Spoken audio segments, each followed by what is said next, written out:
दोस्तों नमस्कार। जय संविधान, जय भारत। आप देख रहे हैं BS सोशल फैक्ट। मैं वीरेंद्र सिंह। आज चर्चा करेंगे कि देश में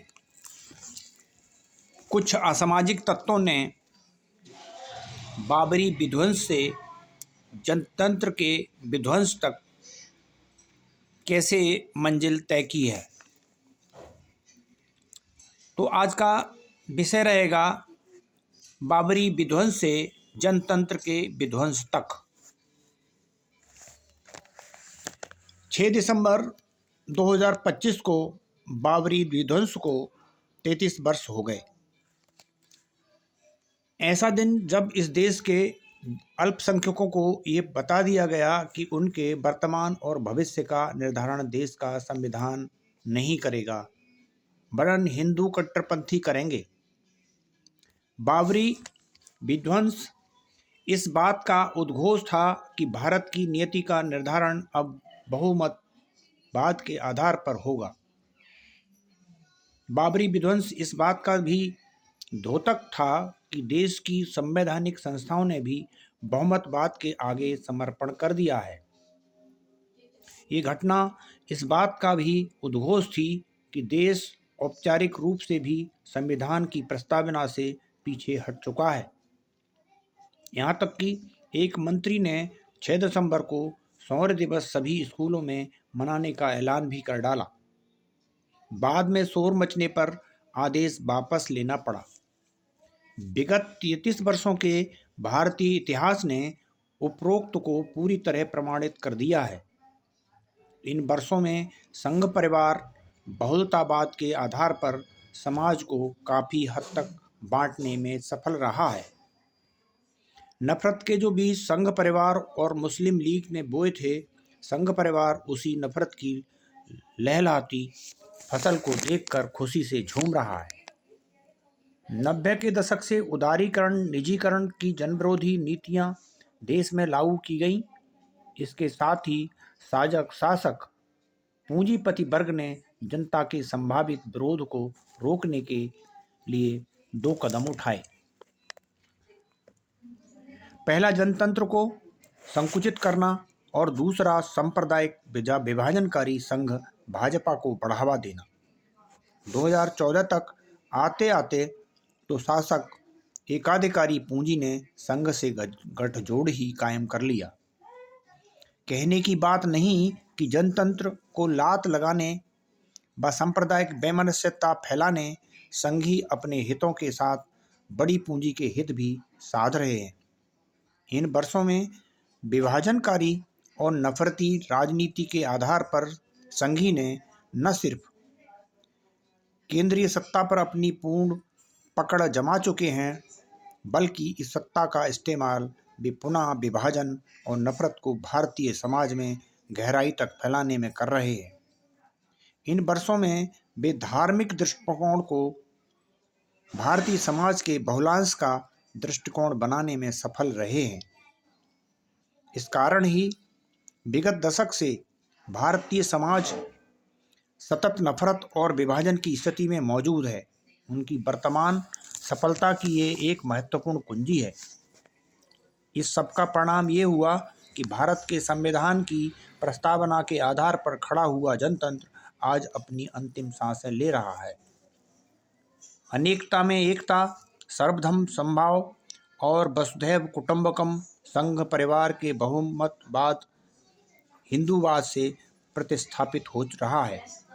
यहाँ सिर्फ एक देश, एक भाषा और एक संस्कृति का विचार स्थापित किया जा रहा है, जो प्रस्तावना भारतीय समाज में अल्पसंख्यकों को बराबरी से और अपने धार्मिक व सांस्कृतिक रीति रिवाजों से जीने का अधिकार देती थी। संघ परिवार की हिंदूवादी राजनीति में उसके लिए जगह बहुत सीमित हो चुकी है। राम मंदिर आंदोलन में वे मुसलमानों से सिर्फ अयोध्या, काशी व मथुरा मांग रहे थे। आज वे हर शहर, गांव व कस्बों की मस्जिदों, दरगाहों पर विवाद पैदा कर रहे हैं। वे केवल मंदिर मस्जिद विवाद तक सीमित नहीं रहे, इससे बढ़कर वे दाढ़ी और टोपी के आधार पर उनकी रसोई में घुसकर उनके खाने को तलाश रहे हैं। हिंदूवाद के आधार पर वे अल्पसंख्यकों को न सिर्फ मार देते हैं वरन कानूनेतर जाकर उनके घरों दुकानों को सिर्फ आरोप के आधार पर गिरा दे रहे हैं। सत्ता के विरोध के संविधान प्रदत्त नागरिक अधिकारों के इस्तेमाल पर वे सीधे सीने में गोली उतार रहे हैं, या फिर कानूनेतर वे विरोध करने वालों के पोस्टर लगवा के कर रहे हैं। ऐसा सभी ने CAA के विरोध प्रदर्शनों में देखा है।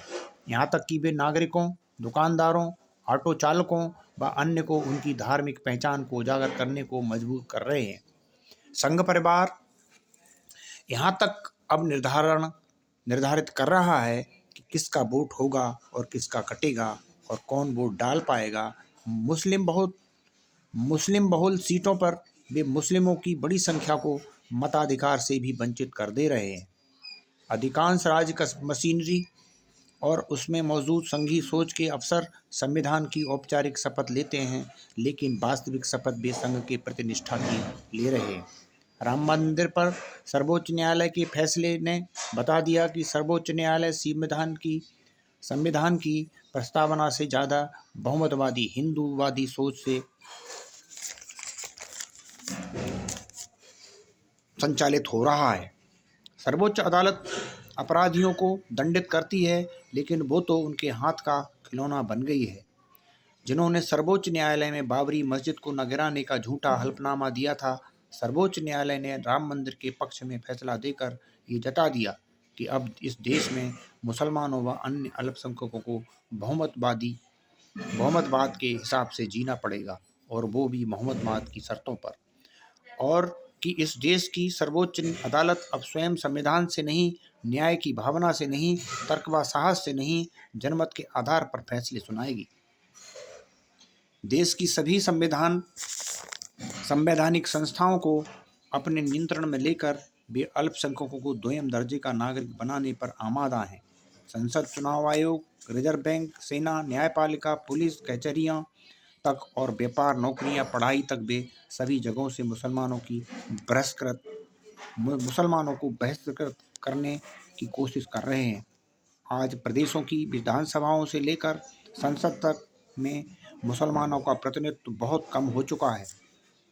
सच तो यह है कि बाबरी मस्जिद का विध्वंस तो एक सीढ़ी थी ताकि वे सत्ता पर पहुंच सकें। भारत के औपचारिक पूंजीवाद जनतंत्र का ध्वंस ही इन संघियों का असली उद्देश्य था। सत्ता में आने के बाद वे वही कर भी रहे हैं, और वो भी पूरे जोर शोर से।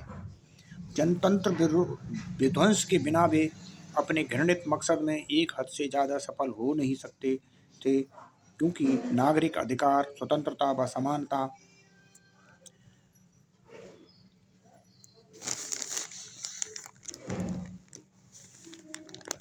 के मूल्य उनके मार्ग में बार बार प्रतिरोध की बीड़ियां बनकर खड़े हो जाते।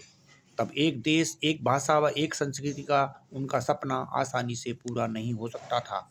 CAA से लेकर किसानों, छात्रों तक के संघर्ष ने संघियों को चुनौती एक हद तक पूंजीवादी जनतंत्र के तहत मिले अधिकारों के इस्तेमाल के आधार पर दी थी, और इन अधिकारों को बचाने के लिए भी वे जनतंत्र का विध्वंस कर नग्न फांसीवादी तानाशाही स्थापित करना चाहते हैं। बाबरी विध्वंस से अभी तक संघ की यात्रा का यही सार तत्व है। थैंक यू, बहुत धन्यवाद। आपने इस वीडियो को देखा, इसके लिए आपका बहुत बहुत आभार। वही लोग इस वीडियो को देखें जिनमें धैर्य हो और साहस हो सच सुनने का। स्वागत है। जय संविधान, जय भारत। बहुत बहुत धन्यवाद।